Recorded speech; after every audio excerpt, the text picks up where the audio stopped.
तो गाइस फिर से हाजिर हूँ मैं अपने एक नए वीडियो के साथ में, जिसमें आपको मैं सिखाऊंगा कि किस प्रकार से आप एक ही जो मोनोब्लॉक पंप है उससे आप अनेकों प्रकार से डाटा तैयार कर सकते हैं और अनेकों प्रकार से आप अपने पास में रखी हुई जो मोनोब्लॉक पंप है उसको वाइंड कर सकते हैं। तो अगर से दोस्तों ये जानकारी आप जानते होंगे तो ठीक है, नहीं जानते होंगे तो समझिए। ठीक है, तो बात करेंगे दोस्तों हम मोनोब्लॉक पंप के बारे में। तो हम आज जो बताएंगे वो उदाहरण के लिए मैं एक मोनोब्लॉक पंप यहाँ पे लेकर के आया हूँ जो उषा की मोनोब्लॉक पंप है। ठीक है दोस्तों, जो ये जो हमारे पास में है ये एक जो वाइंड की हुई मोनोब्लॉक पंप है। तो मैंने इसका डाटा किस प्रकार से तैयार किया और आप इस डाटा के जरिए आप अनेकों प्रकार से किस प्रकार मोटर बना सकते हैं वही मैं समझाऊंगा दोस्तों। तो पूरा वीडियो देखिए। और से आपने हमारा जो वीडियो है जो आई बटन में आपको दिख रहा है कि होममेड तरीके से किस प्रकार सीलिंग फैन वाइंडिंग करे, अगर से वो वीडियो नहीं देखा है तो प्लीज जाकर के वो वीडियो देख लीजिए, जिससे कि आपको घर बैठे होममेड तरीके से आप किस प्रकार एक वाइंडिंग मशीन तैयार कर सकते हो भी कम खर्चे में कम बजट में। मैंने आपको वहां दिखाने की कोशिश की। तो चलिए चलते आज के हमारे वीडियो की ओर। ठीक है, तो मैंने दिखा दिया आपको कि ये एक उषा की मोनोब्लॉक पंप है। तो उसका हम उस तरीके से उस डाटा को लेकर के दूसरी मोटर में उस डाटा को कैसे फिट कर सकते हैं। ठीक है, मान के चलो हमारे पास जो उषा मोटर है वो 2800 आरपीएम की है। ठीक है, 2800 आरपीएम में उसमें रनिंग कॉइल के जो हमारे पास में जो पिच है 1 से 6, 1 से 8, 1 से 10 और 1 से 12 में पिच है। ठीक है, और स्टार्टिंग में पिच है हमारे पास में 1 से 10 और 1 से 12। ठीक है, उसके बाद में बात कर ले इसके करंट कैपेसिटी की 3.1 एम्पियर मान के चलो ये करंट कैपेसिटी ले रही है। और हमारे पास में ऐसी ही मान के चलो एक मोटर आ जाती है, जैसे टेक्समो की ले लेते हैं हम, टेक्समो। ठीक है, टेक्समो की जो मोटर आ रही है मान के चलो हमारे पास में ये वाला डाटा है ना, और हमारे पास आ गई टेक्समो की मोटर। अब टेक्समो को हमने काट दिया, काटने के बाद में हमारे पास हमको समझ में नहीं आया कि हम किस प्रकार बनाएंगे, तो वही समझाऊंगा। ठीक है, तो जब हमने उषा मोटर को जो काटा था तो उसमें जो हमारा जो टर्न्स निकले थे, जो हमारे गेज निकले थे, हमें उसको बरोबर एक कॉपी में लिख देना है। ठीक है, ताकि वो हमारे भविष्य में काम आ सके, क्योंकि एक आपको ध्यान रहेगा तभी तो आप दूसरी ना बना पाओगे। ठीक है, तो हमने इसमें लिखा कि हमारे पास में मान के चलो इसमें 26 नंबर एंड 27 नंबर तार निकला है। अब जो मेन चीज है वो मेन चीज क्या है जो आपके पास में टेक्समो मोटर को बनाने के लिए काम में आएंगी। ठीक है, वो मेन चीज बता रहा हूं अब मैं। तो मेन चीज है इसका inner dia then outer dia.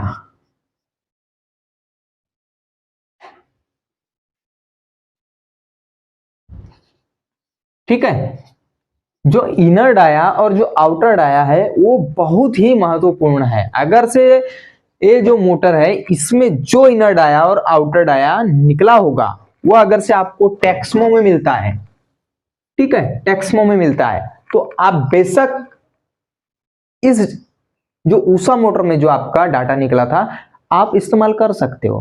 ठीक है, इस्तेमाल कर सकते हो, लेकिन कब? जब आपका इनर डाया सेम हो, आउटर डाया सेम हो।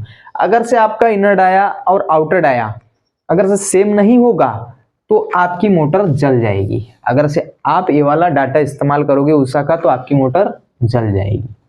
ठीक है, तो आप अब मान के चलो आपको बार बार मोटरों को गूंथना यानी गिनना नहीं है, उसका डाटा नहीं निकालना है। तो आप क्या काम करिए कि मान के चलो एक बार आपके पास उषा आई, ठीक है, एक बार आपके पास ओरिएंट आ गई, एक बार आपके पास टेक्समो आ गई, और इनके सबके जो inner dia outer dia different है। ठीक है, तो आप इनको एक कॉपी में नोट कर लीजिए। नोट करने के बाद में क्या होगा कि इस मोटर का कहीं ना कहीं आपके पास तो डाटा मिलेगा ही। आप कोई भी कंपनी की मोटर काटोगे तो कहीं ना कहीं इसका इनर डाया और आउटर डाया आपको समझ में आ जाएगा कहीं ना कहीं। ओरिएंट का काटोगे, ओरिएंट में भी आप लिख के रखोगे तो ओरिएंट का भी आपको कहीं ना कहीं समझ में आ जाएगा। ठीक है, टेक्समो का काटोगे तो टेक्समो का भी आपको कहीं ना कहीं समझ में आ जाएगा। हाँ, तो आप कम से कम आपको 4 से 5 प्रकार की मोटरों का डाटा अपने पास में बना करके लिख करके रखना है, ताकि आपको भविष्य में काम आ जाए। क्यों? क्योंकि जो कंपनी के द्वारा जो मोटर आ रही है उसका ही डाटा काट करके आपको नोट करना है, ताकि आपको भविष्य में कोई तकलीफ ना हो। और अगर से आपको ये नहीं मालूम कि इनर डाया और आउटर डाया किस प्रकार निकालते हैं, तो आप मेरे पास में वो भी वीडियो रखिए, आप मेरे डिस्क्रिप्शन में वीडियो रखी हुई है, आप जाकर के उस वीडियो को देख लीजिए कि किस प्रकार से किसी भी मोटर का जो आउटर डाया है, इनर डाया है, चेक किया जाता है, और उसको चेक करने के बाद में किस प्रकार उसका बाइंडिंग डाटा तैयार किया जाता है। ठीक है। और अगर से आपको एक मोटर बनाना ही नहीं आता, तो वो भी मैंने वीडियो डिस्क्रिप्शन में दे करके रखा है, वो भी आप जाकर के उस वीडियो को देख सकते हैं। ठीक है, कि आप किस प्रकार कोई भी मोटर को बना सकते हो। हाँ, अब बात करें इसमें कैपेसिटर। अब कैपेसिटर के बारे में मान के चलो आपका 10 MFD का कैपेसिटर किसी मोटर में लगा हुआ है। ठीक है, 10 MFD का कैपेसिटर लगा हुआ है, और आपको जो कस्टमर बोल रहा है कि आप 12 MFD का लगाइए, 12.5 का लगाइए, तो आपको नहीं लगाना है। ठीक है, नहीं लगाना है। क्यों नहीं लगाना है? क्योंकि वो टार्क ज्यादा लेगी और इस पानी तो अच्छा उठाएगी, लेकिन कुछ दिन के बाद में वो हीट होगी जल्दी। जिस प्रकार मेरा जो सीलिंग फैन का जो एक वीडियो आया था उसमें मैंने दिखाया था कि आप कैपेसिटर 2.5 का इस्तेमाल कीजिए, उसी प्रकार इसमें जो कंपनी ने दे करके रखा है नेम प्लेट पे वही डाटा इस्तेमाल कीजिए। ठीक है। और दोस्तों, अगर से आप मेरे चैनल पे पहली बार आए हो तो प्लीज सब्सक्राइब करके जाइए, जिससे कि मेरे द्वारा जो न्यू वीडियो आते रहेगी आप तक के उसका नोटिफिकेशन प्राप्त होता रहे। थैंक यू दोस्तों।